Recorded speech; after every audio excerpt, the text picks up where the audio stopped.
শুভেচ্ছা সহ আমন্ত্রণ প্রত্যেককে। আমাদের আজকের আলোচনার বিষয় কিছু ফ্রেজাল ভার্ব, যে ভার্বগুলোর বিশেষত্ব হচ্ছে এগুলোর পরে ভার্বের সাথে আইএনজি যুক্ত হবে, অর্থাৎ জিরান ফর্মে বসবে। ভার্বের সাথে আইএনজি যুক্ত হয়ে সেটি জিরান্ট হয়ে তারপরে সেন্টেন্সে ব্যবহৃত হবে। সেই ফ্রেজাল ভার্বগুলোর মধ্যে যে ভার্বগুলো সবচেয়ে বেশি ব্যবহৃত হয় সেগুলো নিয়ে আমাদের আজকের আলোচনার বিষয়। একটি ভার্ব হচ্ছে look forward two. Look forward two মানে অধীর আগ্রহে অপেক্ষা করা। এটার একটা উদাহরণ হতে পারে এরকম, I look forward to seeing you. আমি তোমাকে দেখার জন্য অধীর আগ্রহে অপেক্ষা করছি। খেয়াল করুন, লুক ফরওয়ার্ড টু এরপরে সি এর সাথে কিন্তু আইএনজি যুক্ত হয়েছে। আমরা লেটার বা ইমেল লেখার ক্ষেত্রে এটি ব্যবহার করে থাকি। আরেকটি হচ্ছে with view to. With a view to, এটার যদি বাংলা অর্থ করি, অর্থটা হবে এরকম যে জন্য। We go to school with view to acquiring knowledge. আমরা স্কুলে গিয়ে থাকি জ্ঞান আহরণের জন্য, জ্ঞান অর্জন করবার জন্য। আরেকটি অতি পরিচিত ফ্রেজাল ভার্ব হচ্ছে be use to. Be use to অর্থাৎ কোনো একটি অভ্যাসের মধ্যে থাকা, যেরকম I am not use to walking at this time of the day. আমি দিনের ঠিক এই সময়টায় হাঁটার জন্য অভ্যস্ত নেই, অর্থাৎ আমার অভ্যাস নেই। তাহলে আমরা যেটা দেখলাম সেটা হচ্ছে বি ইউজ টু। বি বলতে এখানে বোঝানো হয়েছে যে বি ভার্ব যেগুলো রয়েছে সেগুলো যে কোনো একটি বসবে। Am, is, are, was, were এর মধ্যে থেকে যে কোনো একটি বসতে পারে। এরপরে আরেকটি হচ্ছে ফিল লাইক। ফিল লাইক অর্থাৎ অনুভব করা, কোনো কিছুর মতো অনুভব করা। একটা উদাহরণ হচ্ছে এরকম যে I feel like vomiting after eating. আমি খাওয়ার পরে বমি বমি অনুভব করছি। আরেকটি হচ্ছে ইনসিস্ট অন। এটি প্রায় পরীক্ষায় এসে থাকে এবং এটির অর্থ হচ্ছে কোনো কিছুর উপরে জোর দেয়া, জোরাজুরি করা। উদাহরণ হিসেবে আমরা বলতে পারি my father insisted on my going to school. আমার বাবা স্কুলে যাওয়ার জন্য আমাকে জোরাজুরি করছেন, জোরাজুরি করেছিলেন। Insisted on my going to school. আরেকটি হচ্ছে গিভ আপ। গিভ আপ মানে হচ্ছে ত্যাগ করা। উদাহরণ হচ্ছে এরকম যে he gave up playing football. He gave up playing football অর্থাৎ সে ফুটবল খেলা ছেড়ে দিয়েছিল।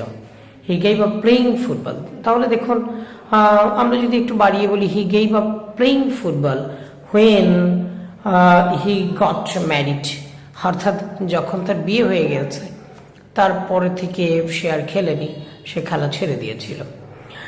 আরেকটি পরিচিত ফ্রেজাল ভার্ব যেটার পরে আইএনজি হবে, জিরান ফর্ম হবে, সেটি হচ্ছে বি অ্যাকুস্টম টু।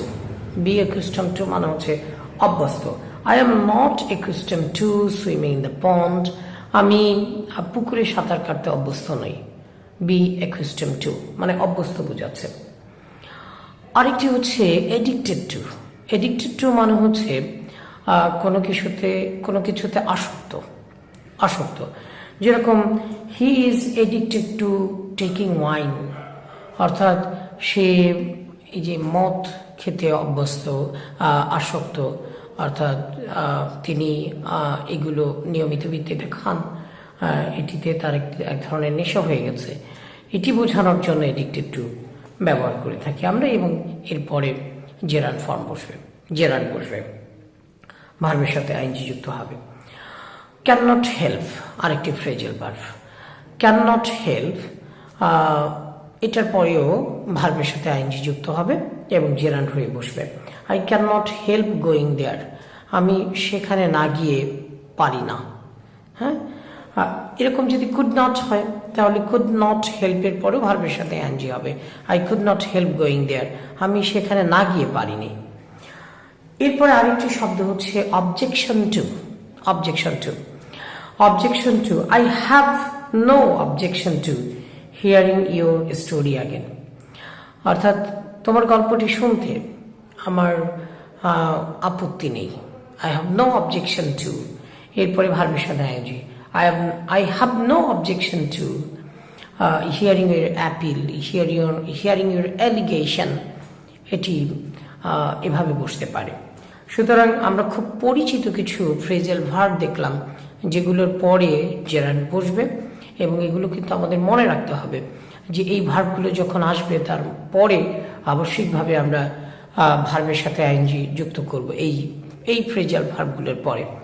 এরকম আরো কিছু আছে, যেরকম এডিয়ার টু আছে, with an eye to, relate to, refer to, confess to, can not bear, count on, depend on, think of, carry on, rely on, এই টাইপের আরো কিছু ফ্রেজাল ভার্বের উদাহরণ আমরা দিলাম যেগুলোর পরে ভার্বের সাথে আইএনজি যুক্ত করতে হবে।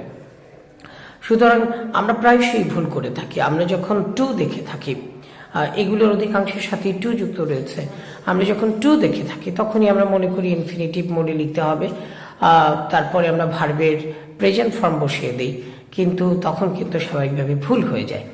আমাদের মনে রাখতে হবে, যেরকম আমি প্রথম যে উদাহরণটি দিয়েছিলাম, I look forward to see you, এভাবে যদি আমরা লিখি এটি কিন্তু হবে না। আমাদের মনে হতে পারে যে টু এর পরে ইউজুয়ালি ভার্বের প্রেজেন্ট ফর্ম বসে, তাহলে তো নিশ্চয়ই আমার বাক্যটি কারেক্ট, কিন্তু না।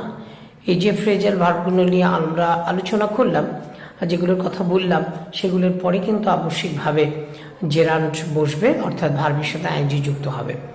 সো আশা করি আপনারা বুঝতে পেরেছেন এই পরিচিত যে ফ্রেজাল ভার্বগুলো নিয়ে আমরা আলোচনা করলাম, সচরাচর যেগুলোর ব্যবহার রয়েছে, বিশেষ করে সেন্টেন্স তৈরি করবার ক্ষেত্রে, সেন্টেন্সটিকে নির্ভুলভাবে তৈরি করবার ক্ষেত্রে আমরা কিন্তু এইটুকু সচেতনতা সবসময় বজায় রাখবো, যাতে করে যেসব শব্দের পরে ভার্বের প্রেজেন্ট ফর্ম বসবে, যেগুলোর পরে ভার্বের সাথে আইএনজি যুক্ত করতে হবে, সেগুলোর জন্য আমরা নির্ভুলভাবে করতে পারি।